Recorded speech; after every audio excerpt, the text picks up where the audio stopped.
spring training is a tricky time for fans, since baseball isn't real yet and we can't quite get excited about a good performance. Effort levels are questionable and quality of opponent is even more so, and we've seen lots of players have great springs that don't carry over when the games start to count. Treat this as the recurring warning to not get too excited over a spring training ops or era. In the Statcast age, though, we can get excited about some metrics. Statcast tracks process, rather than results, and process tends to be far more repeatable and stable than results. A player's exit velocity and launch angle are a function of his mechanics, not where the ball lands. As such, we know that raw hitting data, the information we glean from Statcast, starts to stabilize after just 20 balls in play, and becomes virtually reliable after 40. I miss Russell Carlton. It's hard to overstate how much easier my life is because of his research. What does this mean for the Yankees? To start, we have to look at the first base competition, where Luke Voit and Greg Bird are vying for the job. It doesn't look like the team will have enough bench space for two first basemen who can't play any other position, so whoever loses this competition will find themselves in Scranton, as both players still have minor league option years remaining. The reason Voit seems to have the inside track is because his raw contact is so much better than Bird's. I've written about this before, but Statcast tracks Voit as hitting about as well as JD Martinez and Chris Davis. That hasn't translated to long-term big league success yet, but it shows the depths of his potential. Bird, meanwhile, makes about the same quality of contact as Matt Wieters and Kevin Pillar.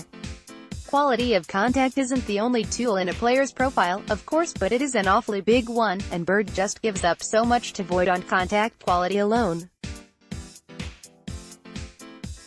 Fortunately for Bird, you can learn to build better exit velocity and develop better contact quality.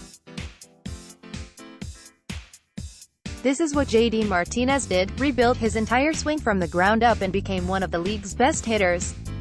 I don't know if Greg Bird spent his winter rebuilding his swing this way, but if he did, the proof will be in the Statcast data. That data normalizes quickly enough that we'll know just how close the competition is by the end of spring training, and who legitimately is set up with the most promise in 2019. Meanwhile, on the pitching side, Statcast doesn't tend to help as much. That velocity allowed tends to bounce around a little more in terms of reliability, making it harder to predict for a pitcher than a hitter. One thing that does stabilize fairly quickly is spin rate, and that'll play a big role in how much faith I have in J.A. Happ. Happ relies on a high spin rate fastball up in the zone, and if that spin declines, it's not hard to imagine him being a batting practice pitcher pretty quickly. He has a yellow flag of a slight YOY decline in spin rate, which isn't something to necessarily panic about as much as it is something to keep an eye on. I'm not sure if Statcast will publicly release spring training spin rates. They didn't last year. If we can get our hands on them, that is probably the best barometer we can use to see how Happ's year will go. The rest of his spreadsheet might be noise, but there will be something in the spin. Statcast isn't perfect and we still don't know everything about how things normalize. Still, there are a couple of metrics to keep your eyes on this spring, that give better clues than traditional stats.